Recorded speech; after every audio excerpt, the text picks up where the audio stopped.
Well, I'm on my way into Russia, and this is the valley I'm riding down with snow-capped mountains there in the distance, and that's where I'm going. That direction there is Russia, and it is absolutely beautiful. Look at this.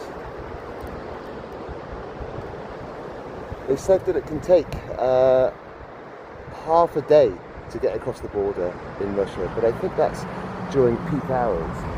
And I've also now spoken to a couple of guys who've got across pretty quickly. So yeah, it's 20 to 9 now. I'm going to be there in about 15 minutes, I think, and then we'll see how the process goes. But yeah, I'm going into Russia today. Yay! Well, I'm through the Georgian border, and it looks like I'm in no man's land because there's no Russian thing anywhere. So yeah, I'm just that was pretty easy. Let's see how the Russian side goes.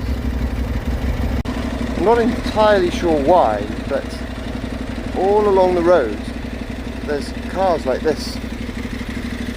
Loads of them. Just inside that little dip there, there's a car as well. And I'm not sure if it's supposed to be like a reminder of drive carefully, or if it's a reminder of if you're illegal, you ain't coming into Russia. But it's really weird, and also it's a bit of a shame. It's a beautiful area which is littered with abandoned and wrecked cars. And obviously you can see that loads of people have stripped the parts from them. It's very odd. Look at this. I think that's an old military road, and leading into the mountains towards Georgia. Very nice, and very quiet at the moment. Going back to my earlier video, look at this. All wrecked for some reason. I'm not quite sure why. And also I think down here, you can see the start of the queue for the Russian border. So maybe it is busy. But I think as a motorbike I can skip past all of that. But let's see. Well, I'm officially in Russia, and my bike and I are both legal. Thankfully, this nice lady in this Russian insurance place here was the only one who could find the United Kingdom on the system, and I just have my fingers crossed that she actually could find the United Kingdom, so I couldn't read what's on the insurance document other than my license plate, etc. But yeah, got to the border at 9 o'clock, and now it's 1 PM and I can ride freely in Russia. It's great, and it looks very much like Georgia. So yeah, it's good so far. People are quite friendly. Very little English, to be honest, so far, but yeah, I'm in. Let's go. Well, here's my hostel for the night, and there is my bike, hopefully tucked away nicely, and that is a massive gas pipe going over the thing. I've made it. I've made it a little bit further than I expected, and I made it just to the city of Grozny. It's a little bit complicated when you're getting around Russia, because when you go near any of the cities, well, most of the cities anyway, the GPS is blocked. So your sat-nav doesn't work, and you've got to take lots of screenshots and try and identify some landmarks, and just go back to old school, but just have virtually a digital copy of a paper map on your phone and hope you're making the right turn. But it all went fairly smoothly. It's not too difficult to get here. There's only one really main road, and actually in Grozny itself everything seemed to work fine. So yeah, I'm staying here, and it's a really busy road, as you can see. The city's a bit strange because I'm on the outskirts of the city, but it was looks like there's a whole new area being built, and to build it they've blocked off the main thoroughfare going through the city, or at least one of the main thoroughfares. And so as a result, everyone's been diverted, and I think that's why this road is particularly busy, is because everyone's being diverted around this area that's been closed. Anyway, it's good. The hostel's costing me £6 for the night, sharing a room with 3 other beds, and actually when I walked in, I was a little bit in shock because there was one old guy lying in bed. There was food everywhere. It really didn't look like they knew how to use a bin. Yeah, it was pretty rough. And this road is really busy. Yeah, it was a little bit rough inside, I have to say. And she gave me half a tablecloth as my sheet and a pillowcase, which both, I have to say, smell very fresh and clean. And the bed is like sleeping on a yoga mat on a piece of wood, so it's really comfortable. But, you know, I'm here, I'm in Russia. I got through the bureaucracy of the border crossing. Yeah, it's looking good. I was actually going to wild camp tonight, but it's 28 degrees now, and it's super humid, and I just thought I couldn't be climbing in and out of the tent. So I decided to just track on a little bit and come to this hostel. And now I'm just about to walk around and try and find some food somewhere. And the old guy, actually, there's only me and the old guy left in the dorm room. He's from Tajikistan apparently, and he's told me a good place to go to a cafe and have a look. And I just started to go to the cafe, and a guy pulled over in his car, came over, shook my hand, and then told me to go back to the hostel and put long trousers on because men aren't allowed to walk around Chechnya in shorts. So yeah, a couple of Chechen women just walking by there. Yeah, so this is Chechnya, and actually I don't know if anybody realises, but one of the key features of the Chechen men is they grow these really big sideburns and beards, goatees. So I'm kind of like fitting in almost. I mean, they go really big and actually shave the side of their face and just have one of the biggest goatees you'll ever see. But they're super friendly. And in fact, when I pulled up, two guys just walked over and started having a look at my bike, stood there talking to each other. Then they used a translator and asked me, is there anything that I need from them, because they live quite close by. And if not, they just went off and said hello. And yeah, that was it. So it was super friendly. It's very difficult communicating because really not many people speak English here, and they have a little bit of an unusual attitude, let's say, but they do seem friendly. Yeah, so my first night in Russia, sharing a room with a Tajikistani guy. I don't even know if that's how you say it, but he's from Tajikistan nonetheless.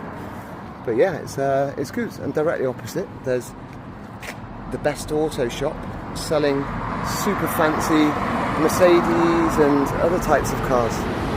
So yeah, it's really a really busy, kind of mixed up place, in honesty. Yeah, but so far so good. No hassle. It's going down well. And then I pulled into a service station as well to have a coffee. The first place that looked like it might sell decent coffee, and actually it did, which is great.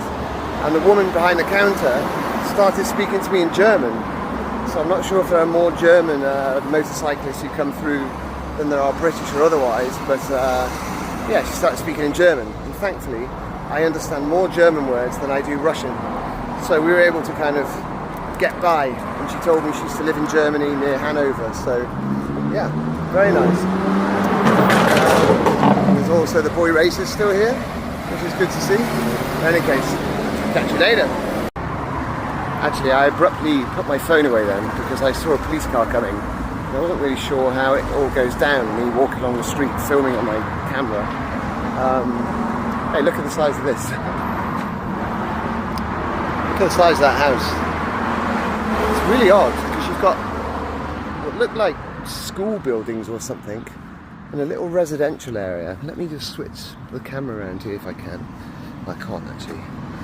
You've got this little residential area like this.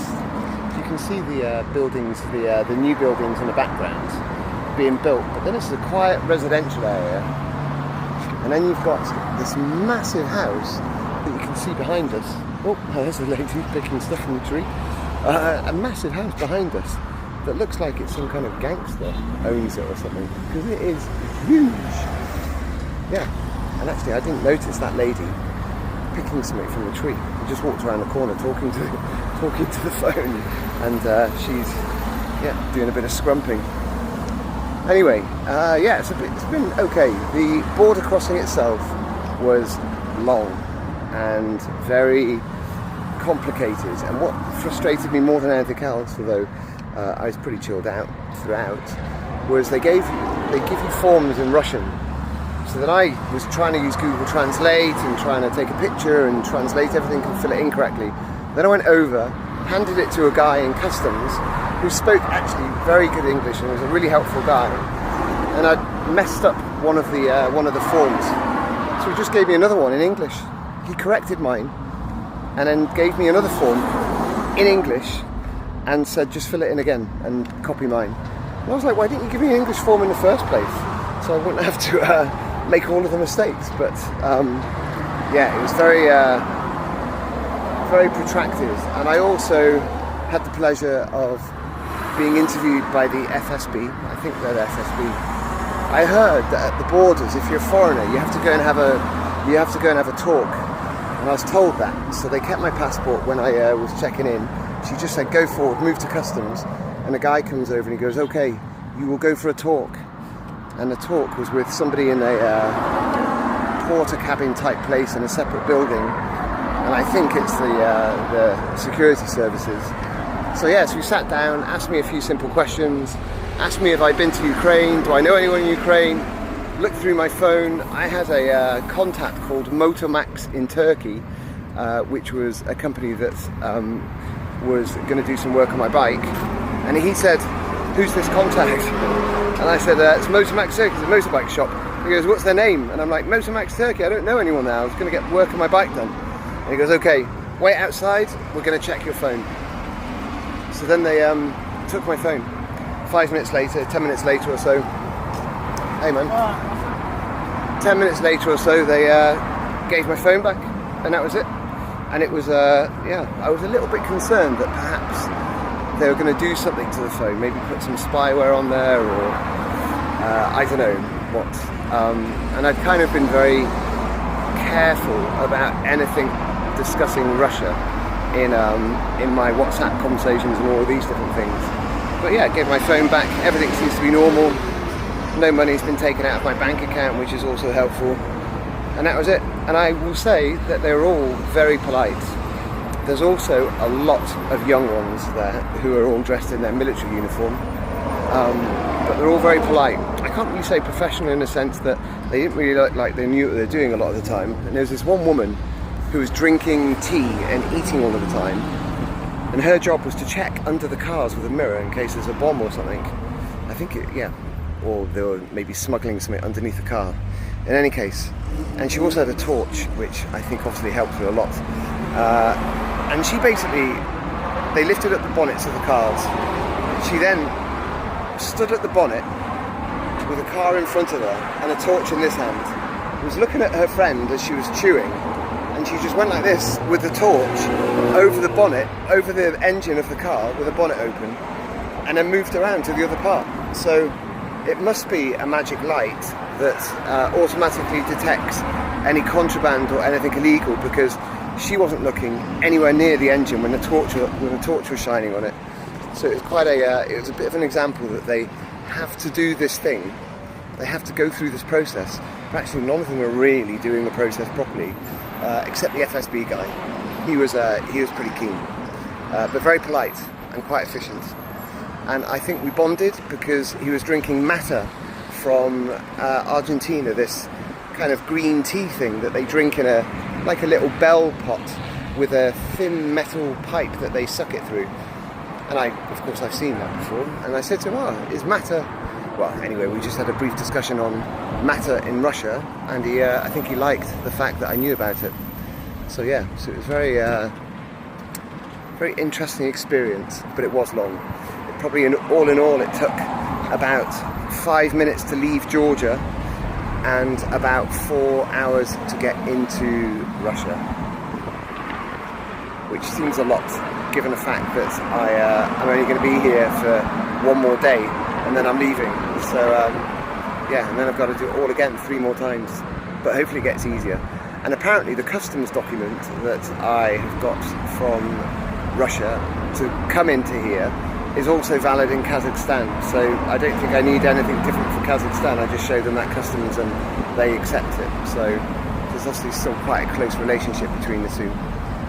Yeah, but anyway, I'm having a walk around in this very windy and dusty and noisy. Yeah, there we go, there's a good example. There's a truck just driving along and a big piece of wood. I don't know where it is. A big piece of wood just flew off the back of the truck into the traffic.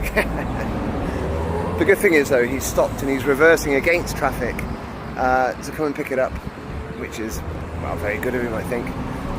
But yeah, it's a piece of wood with a nail sticking out of it as well. But anyway, yeah, it's all fun and games. Russia.